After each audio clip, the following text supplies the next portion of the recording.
Hola y bienvenidos a la entrevista de Francia 24. Nuestro invitado hoy es el ministro de Cultura de Venezuela, Ernesto Villegas. Señor ministro, mucho gusto. Un placer. Vamos a hablar de la situación en Venezuela. Esta semana el representante de Juan Guaidó anunció que iba a encontrarse con el jefe del Comando Sur de Estados Unidos. Una pregunta muy simple. ¿Siempre hay una amenaza militar en contra de Venezuela? Sí, es pública y notoria, la ha hecho el propio presidente de los Estados Unidos. En realidad, el señor Guaidó no se manda solo, él obedece las instrucciones que le dan desde Washington. Es una verdadera vergüenza. Los venezolanos que militan en la oposición se enteran por boca de voceros estadounidenses los detalles de la política de la oposición venezolana, las decisiones trascendentales. El señor Elliot Abrams comunicó recientemente que en unas hipotéticas elecciones posteriores al derrocamiento del chavismo debería participar el PSUV, el partido de Chávez. Y eso no lo informó de ese hipotético proceso electoral ninguna autoridad venezolana. No lo dijo ningún dirigente opositor venezolano, lo dijo el señor Abrams. Y a partir de sus declaraciones, entonces los políticos venezolanos toman posición. Es una cosa verdaderamente vergonzosa. Pero uno tiene la impresión que hace unas semanas hubo presión, incluso potencialmente militar, pero que ahora la administración de Trump quiere presionar con sanciones, pero que la amenaza militar no es tan grande que hace unas semanas. ¿Eso es su sentimiento también? Mira, habría que tener una especie de instrumento de medición de la presión. En todo caso, hay una expresión en derecho que dice: a confesión de parte, relevo de pruebas. El señor Trump ha dicho públicamente, y todos sus voceros han estado poniendo sobre la mesa la posibilidad de una intervención militar en mi país. Y yo quiero decir lo siguiente: solo mencionar eso, solo hablar de eso, ya en sí es un acto hostil que causa daños a la población de un país. Es como cuando un hombre le expresa a una mujer su deseo de pegarle. Cuando una potencia militar como los Estados Unidos, que ha lanzado no una sino 2 bombas atómicas contra el planeta, dice que puede intervenir un país pequeño y pacífico como es Venezuela, pues ya ahí está cometiendo un acto de agresión, ya ahí está utilizando violencia psicológica contra su población.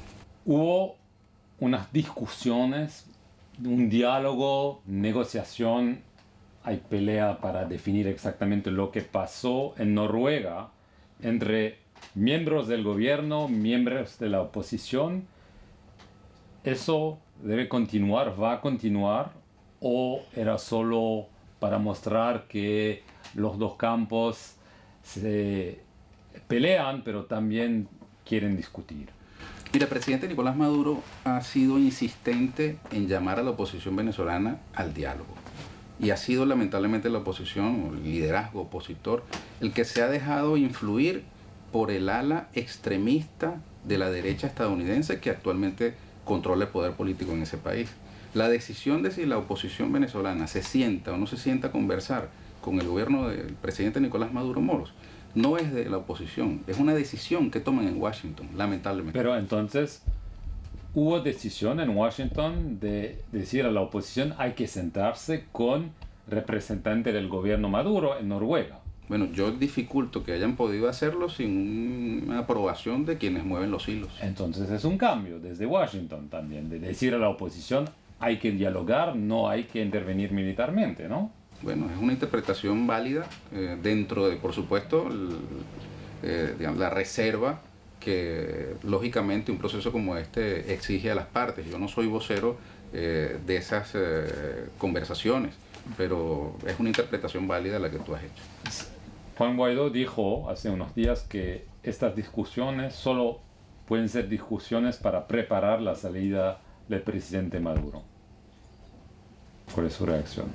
Bueno, yo no voy a responderle una declaración al señor Guaidó. Solamente te puedo decir que el diálogo que el presidente ha planteado es absolutamente sin condiciones de ninguna naturaleza y que tiene que tener como único requisito el cumplimiento de la Constitución de la República Bolivariana de Venezuela. Todo lo que esté dentro de la Constitución se puede discutir, se puede conversar, lo que esté fuera, por supuesto, está fuera.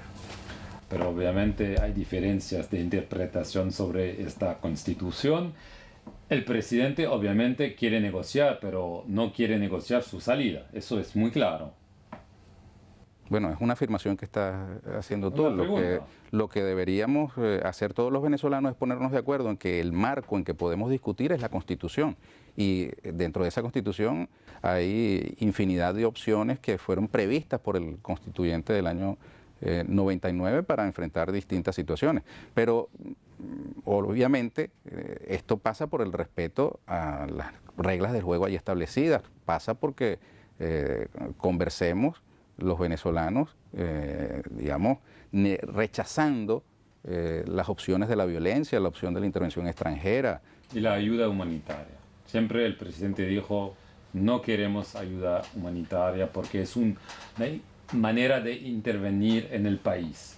Eso podría cambiar cuando uno vea la situación catastrófica de la economía en Venezuela.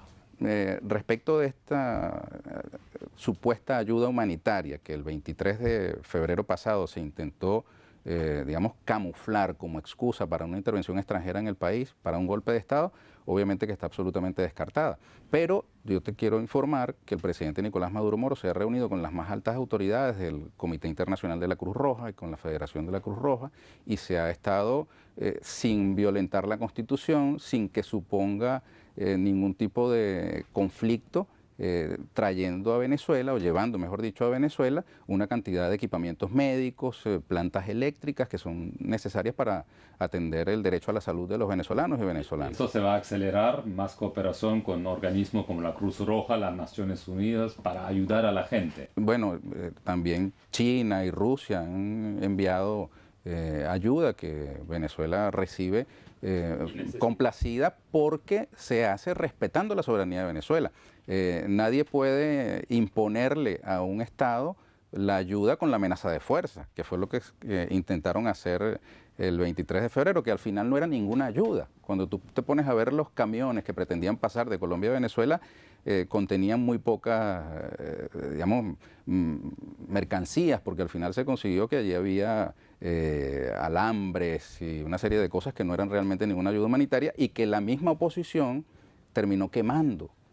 Al presidente Nicolás Maduro lo acusaron de haber quemado la ayuda humanitaria y probablemente alguien que me escuche dirá que eso es verdad porque lo vio en televisión, pero resulta que ya fue demostrado, el propio New York Times publicó una investigación 15 días después de que ya lo habíamos informado desde Venezuela a través de redes sociales, que se ve claramente como un manifestante, un personaje de la oposición venezolana desde el lado colombiano lanzó una bomba incendiaria y esa bomba impactó en uno de los camiones y eso provocó el incendio. Quiero hablar de la situación de Juan Guaidó. Se detuvo hace unos días el vicepresidente de la Asamblea Nacional, Edgar Zambrano, y todo el mundo se pregunta cuándo se va a detener Juan Guaidó, y hay muchos observadores que dicen que el gobierno tiene miedo de dar este paso porque ya saben que la comunidad internacional va a reaccionar muy mal. Mira, desde los tiempos del comandante Chávez se pretende establecer la matriz del miedo. Se pretende ridiculizar o caricaturizar las decisiones de las instituciones venezolanas como movidas por el miedo. Y la verdad es que los venezolanos somos gente que no tenemos miedo, no hemos tenido miedo de romper con tradiciones de explotación, de subordinación. Nosotros hemos demostrado con creces que no les tenemos miedo al imperialismo norteamericano, a los poderes brutales que muchas veces se utilizan para doblegar la voluntad del país. Tenemos que pretender simplificar el funcionamiento de las instituciones venezolanas, señalando que hay miedo, es miope, la verdad. En Venezuela hay mucha gallardía, mucha valentía, mucha entereza y mucha dignidad. Ahora, no quiero descontextualizar la pregunta que me has hecho. Tú me hablas sobre la detención de unos diputados. Ahora, estas detenciones no han ocurrido de la noche a la mañana porque a alguien se le ocurrió que había que meter presos a unos diputados. estos diputados están siendo procesados por la justicia luego de haber participado pública y notoriamente en un golpe de Estado. Vimos al señor Leopoldo López, al señor Guaidó, en frente de una base militar llamando a la sublevación militar, invocando el golpe militar. Y estos diputados lamentablemente se sumaron a este llamado. De modo que, pues, que están respondiendo ante la justicia por una conducta inaceptable en ningún país del mundo. Leopoldo López está en la residencia del embajador de España, pero Juan Guaidó no. Si usted dice que ellos hicieron algo ilegal, la pregunta es, ¿por qué no se detiene Juan Guaidó? Bueno, el miedo de la reacción internacional, usted me dice que no, pero parece un poco raro. Esa pregunta también se la hacen muchos venezolanos, sí, y las instituciones deberán responderla. En este caso, la Fiscalía General de la República, el Tribunal Supremo de Justicia, los órganos del Poder Judicial y del Poder Ciudadano.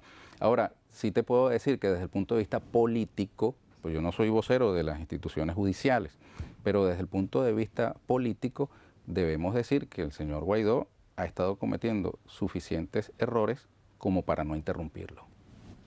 ¿Eso qué quiere decir? Hay una máxima que dice, cuando tu enemigo se está equivocando, no lo interrumpas. Última pregunta, ¿usted todavía teme otro golpe militar en Venezuela o ahora ya no va a pasar? Mira, yo no tengo una bola de cristal para hacerte apuestas, ni es mi rol. Ahora sí te puedo decir que insisten, persisten, reinciden los que el 30 de abril aparecieron frente a una base militar llamando al golpe de Estado, vuelven a hacerlo hoy. Tienen su apuesta completa en la violencia, bien sea la de los militares venezolanos o la de los militares estadounidenses o de aquellos países que se enganchen en una aventura militar contra Venezuela. Pero la verdad es triste y lamentable que sus propuestas no sean de orden político, que al fin y al cabo la política excluye el ejercicio de la guerra. Y son lamentablemente las dos cartas que se viene jugando este sector de la oposición venezolana subordinada a la política exterior estadounidense. La locura del señor Trump se expresa en la política local venezolana con esas posturas también, digamos, alocadas. Ernesto Villegas, muchas gracias y muchas gracias a usted.